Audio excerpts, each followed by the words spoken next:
Well, let's check what's inside this beautiful Gibson case made by TKL in Canada. Let's open it, and inside we will find the brand new Kirk Hammett Greeny Les Paul Standard USA model. Plain headstock, no silk screen, really nice dark fretboard. You see the flipped pickup in the neck position, the mismatched knobs. Let's flip it over and see. The back is nice satin finish. I do like that brown colored, brown stained back. It almost looks like a one-piece back. Satin finish on the neck and Grover tuners. There you have it.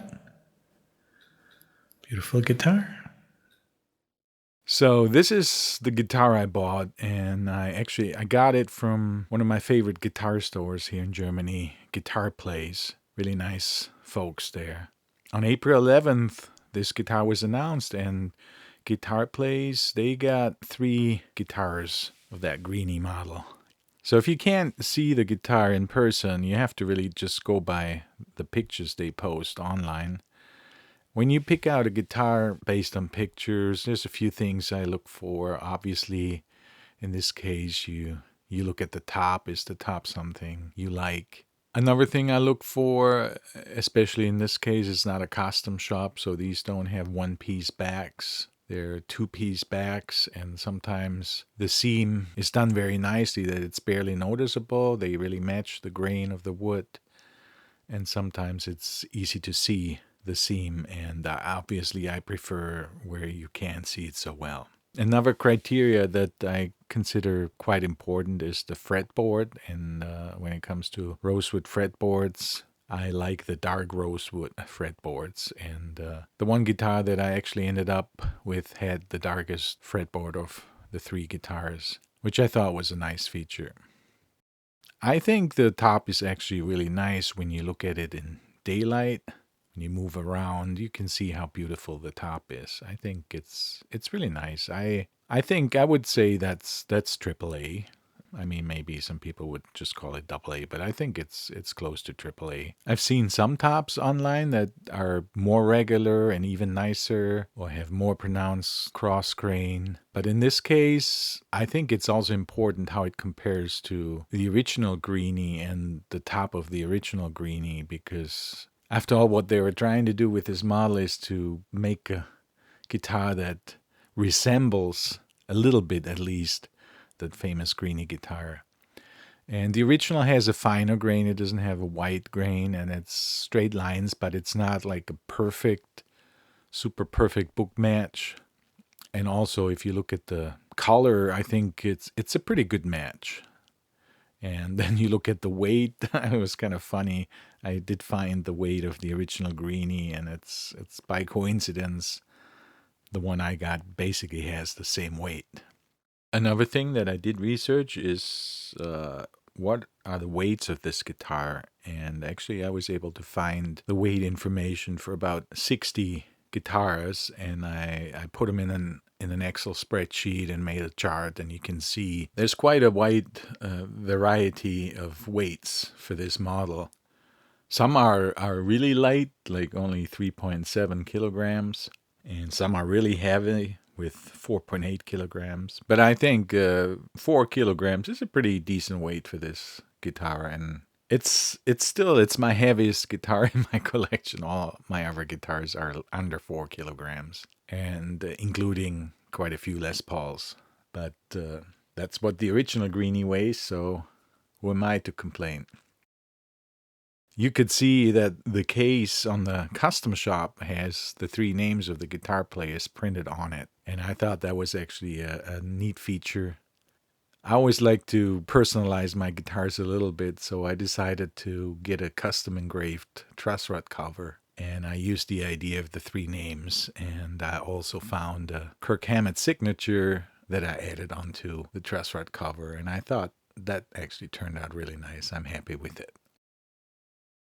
So one of the important features of that guitar, obviously, are its pickups, and there's a so-called Greeny bucker, or there are Greeny buckers in the guitar.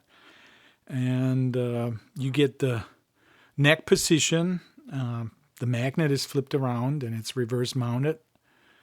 This is what the neck sounds like.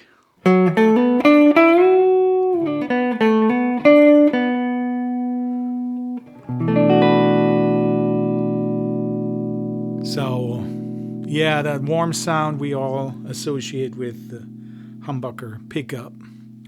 Now, if I switch over to the bridge pickup, it sounds like this.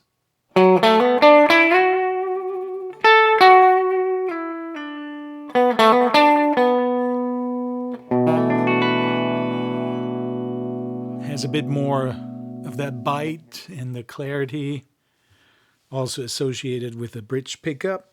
And, well, this guitar has the middle position, which brings the two pickups in out of phase together, and it gives it a really nice, completely different sound, which sounds like this. And you will be able to notice a volume drop when you go to the middle position, but you just can turn up your amp a bit more. That's not really an issue. So this is what it sounds like.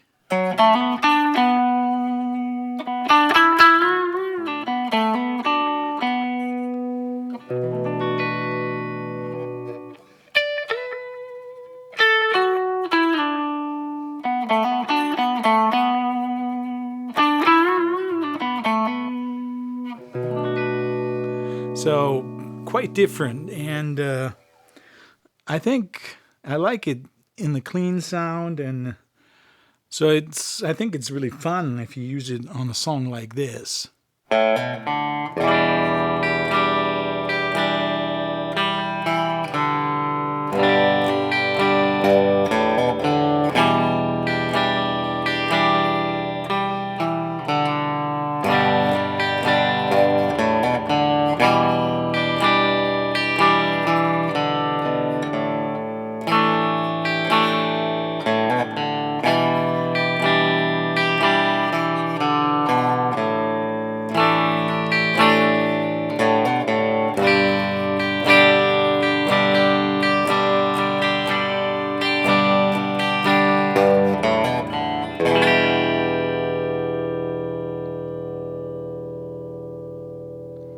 It gives it that jangly sound.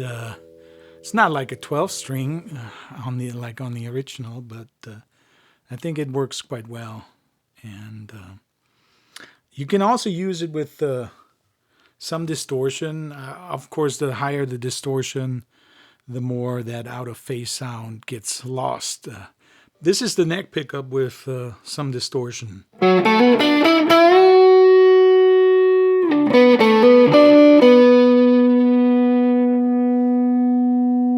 And if you go to the bridge pickup,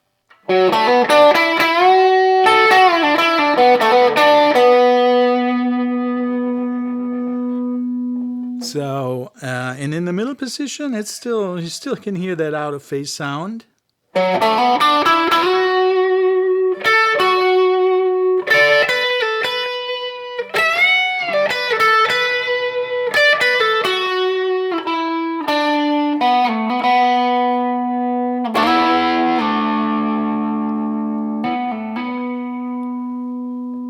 So it really gives you a different style, a different type of sound, and I quite like that, I have to say. It's different from all my other Les Pauls.